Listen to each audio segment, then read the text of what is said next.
from the corner of my eyes, I saw something like a needle of injection. Right in the beginning, when they beat me, already broke my ribs. What's making me my breathing very hard, painfully.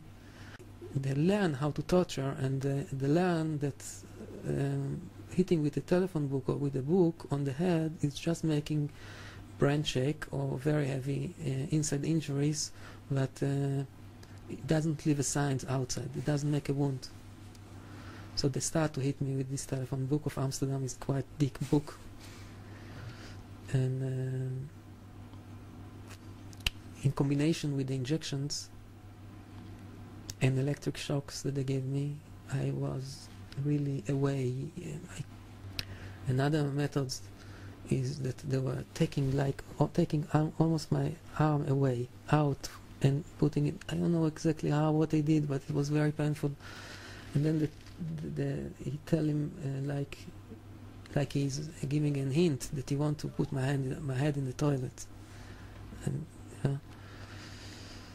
a few more things that they say what I can't repeat. It's a shame to repeat what they were planning to do with me.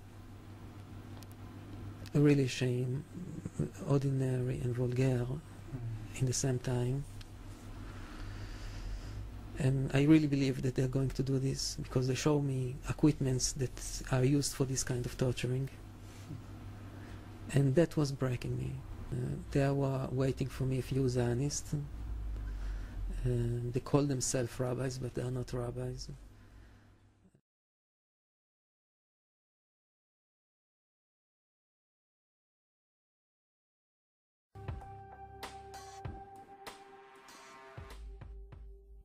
Judaism is a religion, a spirituality to serve God, thousands of years old. Zionism is only around 100 years old. It is the transformation from religion to nationalism, to materialism, created by non-religious Jews who hated the religion. And they really didn't want Judaism. They didn't even want to make their state in Palestine, only in Uganda at the first meetings. The reason they used the name Israel, the Star of David, hijacking, stealing the identity of Judaism and the Jewish people, is in order to get a legitimacy for their existence, that people should say, oh, it's God given to them, and that they should put fear and intimidate people from speaking up against their actions because they'll call them anti-Semitic. Because they hate Israel just as they hate the Jewish people. It couldn't be anything further from the truth. As I say, the best friends of the Jewish people is Turkey. The best friends of the Jewish people is all the Muslim countries who've helped the Jews all the time when they ran away from their problems in other lands. So how could you say this? It's something totally different. It's a political, selfish, flawed movement called Zionism that has no legitimacy to exist. It's against the Torah. Maybe just say one thing. It's against the Torah in its essence. The concept for Jews to have a state is expressly forbidden in the Torah, in the Jewish teaching, since the destruction of the temple 2,000 years ago. We were told by the Almighty in a prophecy of King Solomon, and that we are forbidden to have our own entity, our own state, our own kingdom, even in an uninhabited land.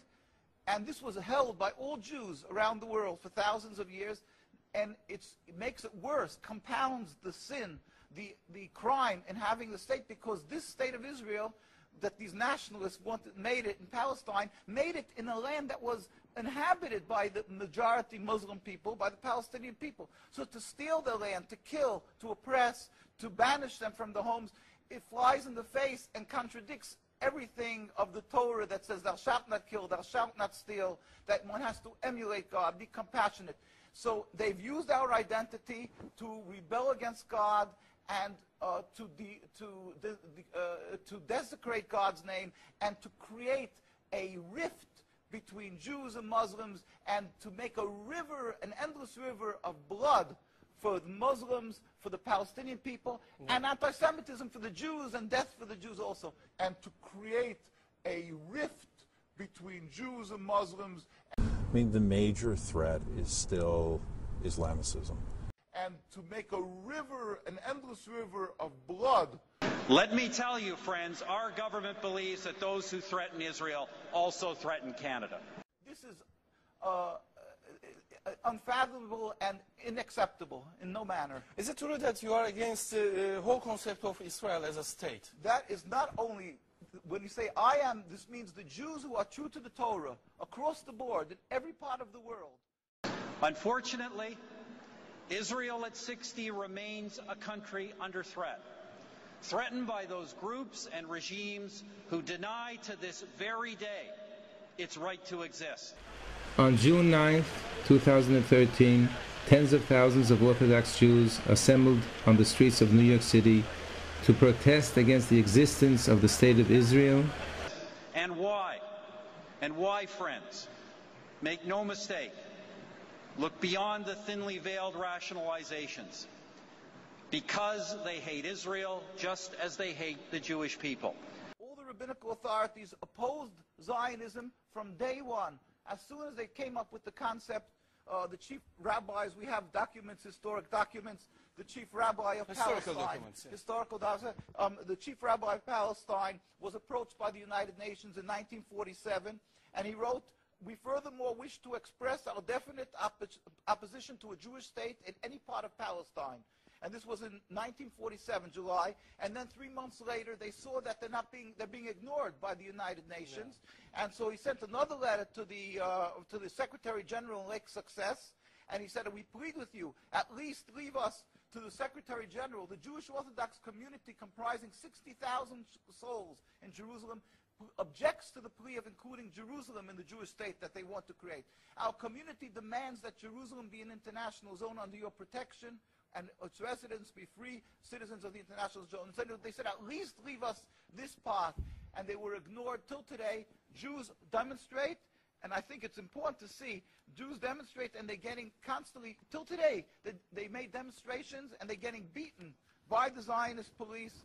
People can see this is an ongoing, people being beaten by the demonstrations. We have many on NKUSA, you can see the ongoing beating by the Zionist police because they demonstrate against the state, and because they demonstrate against the states willfully ignoring the laws of the Torah. Muslim countries, they don't do that. Muslim countries respect the Jewish graves. They dig up graves now of thousands of years old, and because they don't believe in the soul, they don't believe in God. Yeah. And what they're doing to the people in Gaza and Palestine is because they've taken God out of the equation. They are ready to sacrifice on the altar of Zionism to attain their goal of a land, anything that stands in the way. So the Jewish people's souls are snatched. They con people into supporting them, and they're doing what they're doing, the Nakba, to the people of Gaza and Palestine. We sent a delegation of rabbis to Palestine, to Gaza, just this summer. We went there. We brought them aid, and we embraced them and said, "Our hearts are with you. We feel your suffering. This is against God, against the Torah, and against the will of the Jewish people who are true to God." We pray for speedy and peaceful dismantlement of this impediment to peace, the state of Israel that has no legitimacy, that has caused the rift between religions, between our peoples. But when Israel, the only country in the world whose very existence is under attack, is consistently and conspicuously singled out for condemnation,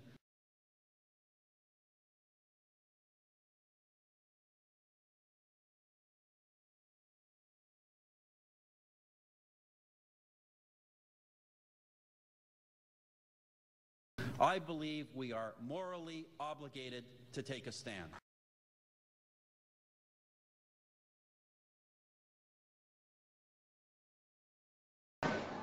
All of my life, Israel has been a symbol of the triumph of hope and faith.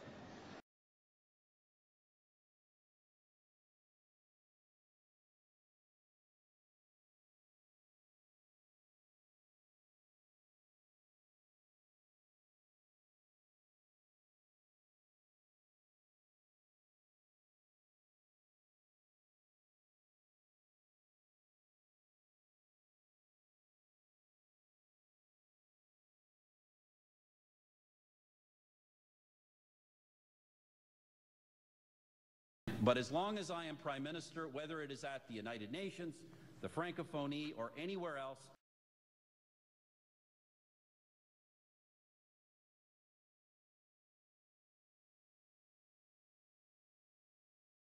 whether it is at the United Nations or any other international forum,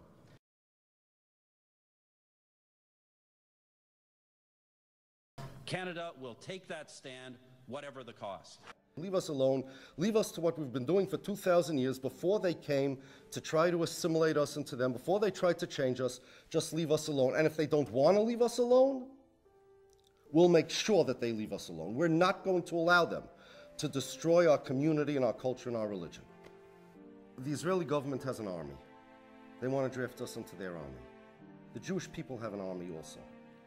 It's the army of our scholars, the army of our rabbis, that have kept us alive throughout the years. We had our army mobilized in Manhattan this past Sunday. Those rabbis that spoke, those are our generals. We wanted our brothers in Israel, the boys, to see why the Jewish people were able to survive for 2,000 years. Number two is to show the Israeli government that all segments of Jewry are behind our Torah scholars, and we're all against the draft.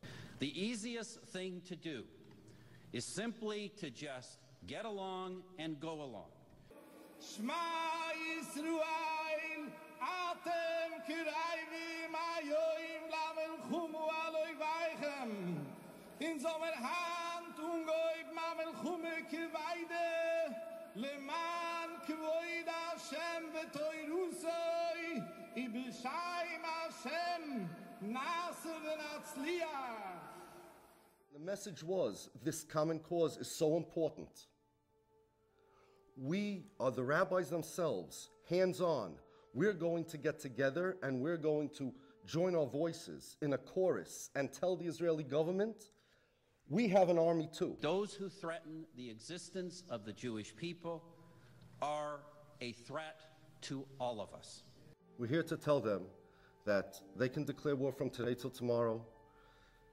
We're not waving the white flag. Even now, there are those who would choose evil and who would launch another Holocaust if left unchecked. The day after the Israelis deployed from Gaza, redeployed to the borders from where they maintained the siege, they started immediately, the last settler left, to have sonic booms throughout the night, which clearly was designed to disturb everybody. You just hear this immense sound, and it's as if a blanket of air literally just knocks you down, and then you hear the plane flying. And you know, after intense pressure was causing severe trauma and miscarriages, and it went to the Israeli High Court, and they said we can't rule on this because it's a security matter, which is the usual response.